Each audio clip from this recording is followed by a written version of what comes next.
Humanitarians, keep your humanity. This is part 1 of 5 Perceptive Readers. And this is the year of 2024. It happens to be my first 5-part series, you see, for the year. You know, I've been doing this for years. Every so many months, I may come out with a series like this. And I'd like to share with you the premise in the first place, you see, for sharing this series with you. You know, I've taken suggestions at times over the years of different ones that people have found interesting. They would talk about spirituality. They would talk about light. They would talk about poetry. And also the experience in all areas of life that had brought them to such a point. Now, I would normally look at some of these persons, you know, sometimes 6 months. Now it's moved to maybe about a year. So it's almost like, yes, I may be observing somebody, but it would normally be probably a year before at times. And I'm not recommending other people do this. I'm just talking about this is for a specific type of subject, a modus operandi, when you're really sometimes thinking about the spiritual teachings that other people give at times. So, in other words, some people will sometimes receive a comment or a like from me even now that I think they've come to realize that, oh, this came out of the blue, but then when they think about it, they say, oh, he must have been listening to me at least close to a year, you know, at the very least over 6 months. So that goes to show that, hey, at least from what I'm observing, you're on to something there. And then, you know, like all humans, we are always constantly learning, you know, even after persons get degrees and certificates and things of that nature, we're constantly learning. And so I'm sharing it with you in this opener because I took some prayerful consideration and thought, looking back in my very precious prized possession of a gifted Bible. Yes, it was not only purchased, but then it was specially made for me, you see, over 100 years ago. And so, with that being said, I wanted to feel God's word, the papers in my fingers, in my hands, as I was actually preparing to share at least a couple of these scriptural thoughts. And I want you to know that most likely, because this subject encompasses a lot, some of the things that I will actually state to you, it's almost like, hey, I know this to be true. I know these to be facts of the matter. But in order to go back through the Greek, Hebrew, and even Latin of words and stuff at times, it's like, hey, you know, hey, that'll take me several hours in itself to get all these things of what I'm talking to you about to prove my point. And I'm like, hey, you can go ahead and do all that. I want this to still be, you know, under, 15 minutes, you see. That's what I want it to be. So that's one of the reasons why it's in 5 parts. So let me share with you what I mean by the reason for this humanitarians. Keep being, you see, humanitarian or keep your humanity, you see, because since we do grow at different rates and we learn, and God has given us time to learn things. Remember, the Bible really does say that he is gracious and merciful, slow to anger, even though his ways are righteous, and as a perfect judge, he can just judge somebody and it's correct, that whether it's for the good or for the bad, you see. And if even for the bad in this case, you see, he condemned a person, there is no unrighteousness in his judgment. And yet, still, because he is merciful and slow to anger, guess what? We've seen so many examples of his personality through Jesus by reading about it, that, hey, I want to give you this time to understand me better, to get to know me better. And see, and during that time, people could still be doing all sorts of things. Now, what happens when, some of these persons with spirituality, and let me tell you, they look good. I'm talking the way they present themselves, spiritually, they even got the right outlook. You see what I'm saying? And yet, some of the things that need to be,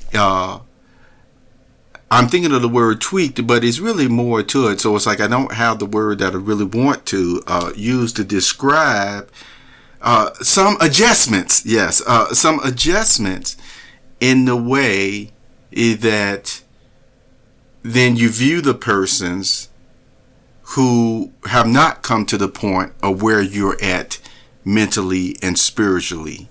You see, not yet anyway. And how to view them still even through God's eyes. Through God's eyes.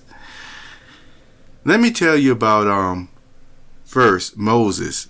Moses being raised in an Egyptian home, he was taught and very much aware of the teachings of the priests and the astrologers and stuff of that time. So, when God called him, you see, after he had ran away, then went and got a family and everything, and then wanted to talk to God, then God said, you see, God wanted to talk to him, you see, and shared, you go back and get my people. See, Moses, once he went back, he was not oblivious as to really the ways and the thinking still of those magic practicing priests, because he was actually taught in all that deep knowledge as well. So he knew where they were going with certain things. He knew when they were using the art of influence today that would translate more into politics. But he knew when they were using the art of influence, or would be, in order to affect the people's thinking and understanding. See, that's what his background helped him to do. So, with that being said, let me state this again. Humanitarians, keep your humanity, part 1. And what I want to share with you is, I hope, will be an encouragement to realize that, yes, people do grow at different rates. And even though you're where you're at now, in other words, give these persons their chance as well. What I mean by that is, in 1 Corinthians chapter 6, now this was actually talking about going to court, you see. But I'm not going to read verses 1 through 7 and 8. It was the way that the Christians at that time were still treating one another as if, see, the teachings of the world back then, I'm going to even say the BS even of the world back then, was affecting the way that they were handling one another. And let me tell you, they would drag one another to court. There's a word for somebody, litigious. Yes. It almost sounds like the spirit, especially when Paul talked about them judging these trivial matters or what have you. And you see, in this case, it kind of gives you the feel that, oh, okay, boy, they were just using the court system like it was nothing, you know, you did this, you stole this or whatever, rather than working it out among themselves. And then Paul even got to a point where he said that, yes, if somebody defrauded you in this case, better for God's name, if you will, to still be spoken of highly than to drag your brother or sister, you see, before the courts in that matter. And that's what a lot of Christians really try to do. And that's why you'll see them put up with a lot of stuff from, you know, different things or different people who have done things to them. And sometimes it don't even mean that they have to be a believer. It's just the way that their mind has been taught by God. See, showing the patience, trying to be peaceable, etc. But see, the point that I want to get to is 1 Corinthians chapter 6, verse 9, where Paul states, he says, "What? Do you not know that unrighteous persons will not inherit God's kingdom?"